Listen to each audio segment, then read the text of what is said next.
Welcome back नाजरीन। और आज हम बात कर लेंगे कि कराची के अंदर जिस तरह इलेक्शन के हवाले से जो गहमा गहमी देखी जा रही है, आज जो मुख्तलिफ़ सियासी जमातों के उम्मीदवार हैं उन्होंने अपनी कागजात नामजदगी जो है वो जमा कराई है, और किस किस सियासी जमातों के किन किन लोगों ने जो है वो इस वक्त अपनी कागजात नामजदगी जमा कराई है, इसके ऊपर हम बात करते हैं तफसीली। और क्या मोटिवेशन है इस वक्त तमाम सियासी जमातें और बिलखसूस उम्मीदवार जो इस वक्त अपने नाम जो करवा रहे हैं, इसके ऊपर तफसीली बातचीत करते हैं हमारे chief crime reporter Asad Zaidi से, जिन्होंने हमें टेलीफोन लाइन पे ज्वाइन किया है। असद, बताइएगा कि अब तक कौन कौन लोग सियासी जमातों के कौन कौन उम्मीदवार हैं, एमक्यूएम, पाकिस्तान पीपल्स पार्टी और दीगर सियासी जमातों की जानिब से किस किस ने अपने कागजात जो हैं वो जमा कराए हैं?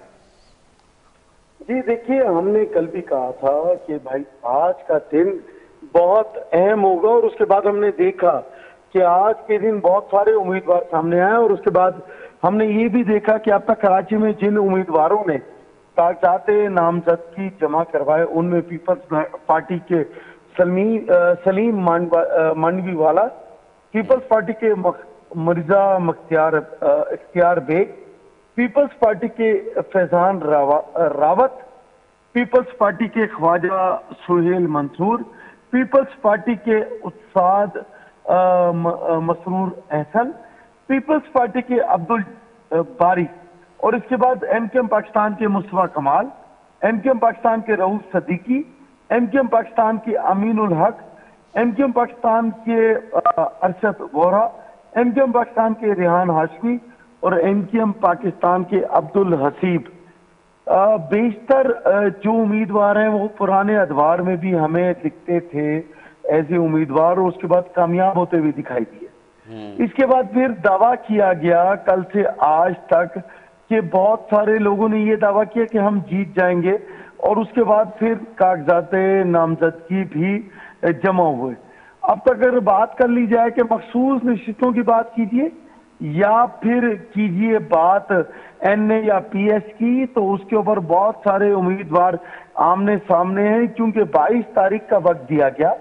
22 तारीख के वक्त में जितने उम्मीदवार थे उनकी कोशिश ये थी कराची शहर में कि वो अपने कागजात नामजदगी जमा करवाएं। अगर मैं बात कर लूं एमक्यूएम पाकिस्तान की, तो फिर 35 से ज्यादा उम्मीदवारों ने तकरीबन कागजात नामजदगी जमा अच्छा करवाए। असद जी, थोड़ा सा इसके ऊपर बताइएगा कि देखें,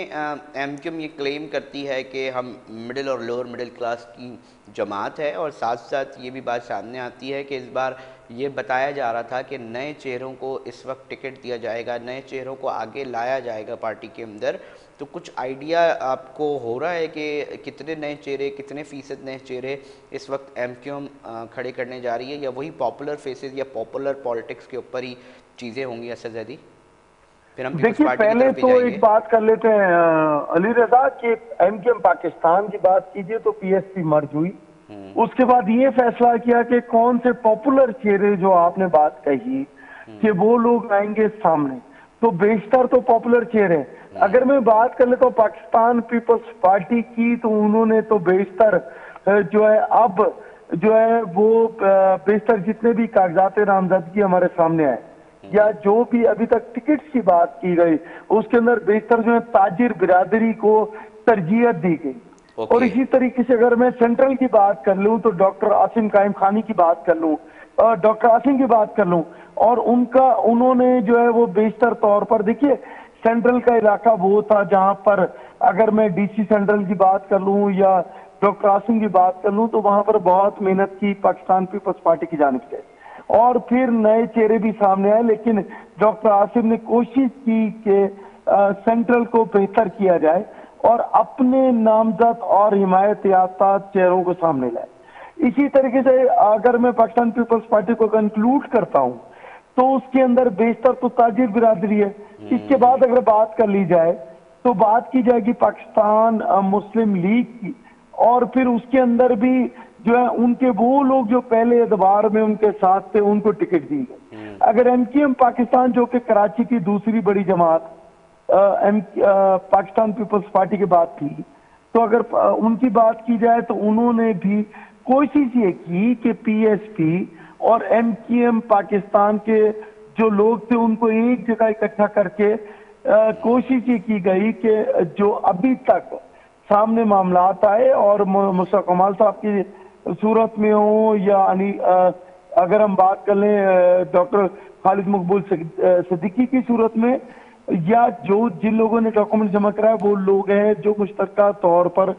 सामने आए। और इसी तरीके से अगर मैं बात कर लूँ जिला जनूबी की, तो जिला जनूबी में कौमी असम्बली की नशिस्त पर दूसरे रोज 177 कागजात नामजदगी जमा। अच्छा अच्छा अच्छा जी, थोड़ा सा इसके ऊपर ही बताइएगा, क्योंकि मीडिया टॉक में बड़ी शिकवे शिकायत भी सामने आ रहे थे, बहुत सारी बातें भी की गई। थोड़ा सा इसके अहवाल बताएंगे कि किस किस तरह की बातें हुई हैं आज, ताकि नाजरीन तक भी पहुँचे वो चीज़ें। देखिए, अभी तो मैंने कल भी ये बात कही थी इसी प्रोग्राम में, और अली रजा आपके साथ कही थी कि आज का दिन बड़ा इम्पोर्टेंट होगा जब शिकवे शिकायतें और उसके साथ साथ एतराजात भी उठाए जाएंगे। शिकवे शिकायतें ये थी कि जी हम गए और हमने कागजात नामजदगी जमा कराए, लेकिन एतराजात उठ गए। और हमने ये भी कल ये बात कही कि आजाद उम्मीदवारों की 15 से 20% तादाद हमारे सामने होगी, और अब भी 15 से 20% ही तादाद सामने आ रही है जो आज जो नॉमिनेटेड हुए हैं लोग। लेकिन बात सिर्फ इतनी थी कि आरओज AROs की जब बात की गई या डिस्ट्रिक्ट इलेक्शन कमिश्नर्स की बात की, DEC की, तो उन पर ये कहना था कि अभी तक तो एतमाद का इजहार किया जा रहा है। लेकिन क्योंकि कल 22 तारीख है और कागजात नामजदगी के जमा कराने की आखिरी तारीख भी, लेकिन उसके साथ मखसूस नशिस्तों की जो फहरिस्त है वो भी जारी की जाएगी, तो उसके लिए भी बात की गई कि हो सकता है कि कल बहुत सारे ऐसे चेहरे, ऐसे नाम सामने आएंगे कि जो नए हैं। अगर मैं अंदरूनी कहानी की बात कर लूं तो मुस्लिम लीग नून में भी कराची में बहुत सारे चेहरे ऐसे हैं जिनमें से बेशतर पिछले जो बल्दियात के इलेक्शन थे उसमें जो है जमात इस्लामी के साथ सामने आए, लेकिन अब मुस्लिम लीग नून के टिकट के ख्वाह हैं। लेकिन इसके बावजूद बहुत सारे लोग नाला दिखाई देते हैं अपनी जो भी पार्टी है उनकी, चाहे वो मुस्लिम लीग नून हो, पीपल्स पार्टी हो, या चाहे जमात इस्लामी हो, या फिर उसके साथ जो उनके साथ और इलाक करती हुई जमातें हैं, वो इसके ऊपर एतराजात उठाते दिखाई दिए। अच्छा, उनका कहना ये था कि हमने मुश्किल वक्त में, थोड़ा सा इसके ऊपर भी कमेंट कीजिएगा, क्योंकि देखें ना अब जो टिकटिंग के जो मामलात हैं वो फाइनल हो चुके हैं, चीज़ें जमा हो रही हैं। तो इसके अंदर देखें बहुत सारे मामलात ये थे कि कुछ अभाम भी थे, कुछ लोग टिकट्स के ऊपर जो है वो इस वक्त भी चीज़ें बहुत सारी चल रही थी कि हाँ जी इनको टिकट मिलेगा, इनको इनकी पार्टी की तरफ से। अब अगर हम मिसाल के तौर पे कराची के अंदर पीपल्स पार्टी और बिलखुसूस एमक्यूम को सामने रखते हैं, क्योंकि एक दूसरे के हवाले से चीज़ें और सियासत जो है वो हो रही है, क्योंकि तनकीद एमक्यूम की जानिब से पीपल्स पार्टी की तरफ से की जा रही है। तो जो लोग पीपल्स पार्टी की तरफ से खड़े हो रहे हैं उम्मीदवार, और जो एमक्यूम की तरफ से हैं, तो इस हवाले से थोड़ा सा अगर हम मवाजना करना चाहें तो क्या चीज़ें आ रही हैं, क्योंकि एमक्यूम की तरफ से भी डिस्ट्रिक्ट सेंटर के अंदर हम देख रहे थे कुछ पुराने चेहरे हैं, और इस वक्त पाकिस्तान पीपल्स पार्टी के लोग बिल्कुल नए हैं। बिलखुसूस अगर हम सिर्फ डिस्ट्रिक्ट सेंटर की बात कर लें तो बहुत सारे जो चेहरे हैं वो मुकम्मल तौर पर नए हैं। तो किस तरह फिर ये मैनेज हो पाएंगी चीज़ें? क्या वो डिस्ट्रिक्ट सेंटर के अंदर पाकिस्तान पीपल्स पार्टी अपना रोल प्ले कर पाएगी? देखिए, अगर अली रजा हम मखसूसन जिला सेंट्रल की बात कर लें तो वहां पर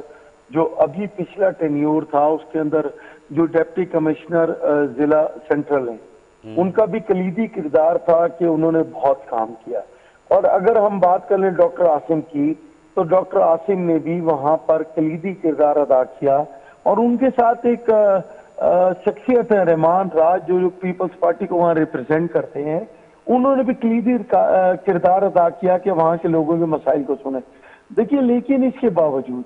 आपने पिछला बल्दियात का इलेक्शन देखा, वहां पर बाइकआउट का सिलसिला जारी था पाकिस्तान एमक्यूएम की जानिब से, और उसके बाद आज हमने देखा अगर हम जिला बस्ती की कौमी असम्बलियों की 4 नशिस्तों पर और फिर 173 कागजात की नामजदगी की बात कर ले, कौमी असम्बली की नशिस्तों पर 16 उम्मीदवारों ने कागजात नामजदगी जमा करा। इसी तरीके से सूबाई असम्बलियों की बात कर ले तो उसके ऊपर 261 कागजात नामजदगी जमा कराए गए। इसी तरीके से बात कर ले कि कितने उम्मीदवार थे, तो 33 के करीब उम्मीदवार थे जिन्होंने बस्ती में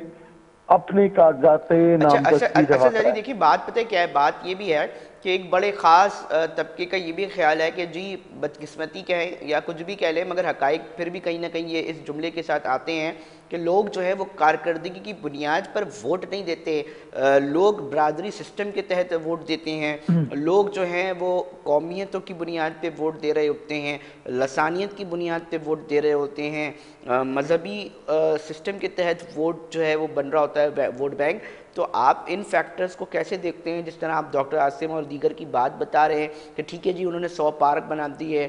मुख्तलिफ जगहों पे काम कर दिया, इंक्रोचमेंट थी वो हटाने की कोशिश की, और सड़कें वड़कें और जो भी सारी चीज़ें हैं, फिर भी आप समझते हैं कि ये जो सेगमेंट है, अभी हमारा वोटर इतना शार्प या इतना समझदार हो चुका है कि वो चीज़ों को देखते हुए, कारकर्दगी को देखते हुए वोट दे, या जिस तरह एक ख़ास देखिए तबके अली का रजा, ख्याल है? एक बात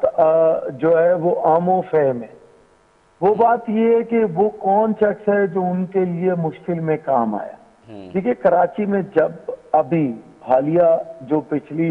डिजास्टर बारिशें थी, तबाह कुन, उसके अंदर हमने लोगों को डूबते देखा तो क्रिटिसाइज किया। हमने डीसी सेंट्रल को भी क्रिटिसाइज किया, सलीम ताहा को। लेकिन उसके साथ साथ डॉक्टर आसिम जो है, अगर उनकी बात कर लें, डीसी सेंट्रल की बात कर लें, तो देखिए लोग क्या चाहते हैं, उनके घर के सामने रोड पुख्ता हो, उनके पास जब बारिश हो, कराची शहर में बारिशें कम होती हैं लेकिन जब भी होती हैं तबाहकुन होती हैं, और पिछला रिकॉर्ड भी तबाहकुन है, तो उनका तदारुक हुआ जाए। और बिल्कुल। हमने ये देखा कि मुस्तकिल बुनियादों पर काम किया गया, और उसके साथ साथ बरसाती नालों पर काम किया गया, उसके साथ साथ गुंजान आबादियों पर काम किया गया, उसके साथ साथ बिला तफरीक काम किया गया, और आज लोग गुन गाते दिखाई देते हैं। देखिए पहले ये काम होता था, अली रजा डरा धमका कर वोट लिए जाते थे कि हमने आपके इलाके में काम करना है हमने। लेकिन अब सोशल मीडिया का दौर, आज हर शख्स इस बात पर कोशा है कि उसके घर के सामने जो काम हो रहा है वो लसानियत के बुनियाद पर नहीं, वो जबान के बुनियाद पर नहीं, वो मजहब के बुनियाद पर नहीं, वो असूलों के बुनियाद पर किया जा रहा है। वो कोई भी सियासी जमात हो, इसे कतई नजर, इससे पहले भी ये शहर कराची अमन का गवारा नहीं था। लेकिन इसके बाद हमने देखा कि जहां पर एक जानिब बढ़ती हुई डकैती की जी। वारदातें हैं, बढ़ती हुई